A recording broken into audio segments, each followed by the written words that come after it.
अस्सलामु अलैकुम वरहमतुल्लाहि वबरकातुहू। बिस्मिल्लाहिर्रहमानिर्रहीम। शुरू अल्लाह के नाम से जो बड़ा मेहरबान नहायत रहम करने वाला है। आज हम सीखेंगे ऐसी दुआ जो हम दो सजदों के दरमियान कर सकते हैं।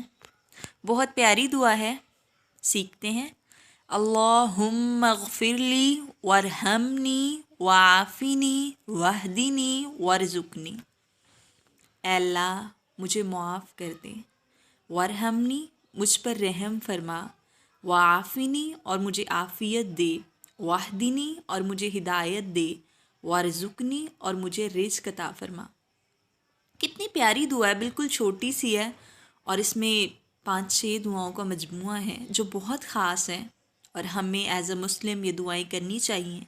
अल्लाह से हमें बख्शिश मांगते रहना चाहिए, अल्लाह से रहम की अपील दरख्वास्त करनी चाहिए, आफ़ियत मांगनी चाहिए। हदायत तो मांगे बिना मिलती नहीं है और रिज़्क़ अल्लाह ताला ही देते हैं, वो राज़िक़ हैं। तो हमें ये दुआ ज़रूर याद करनी है और हर दो सजदों के दरमियान में इसको अपनी रूटीन में शामिल करना है इंशाअल्लाह। जज़ाकुमुल्लाहु खैरन कसीरा व अहसनुल जज़ा।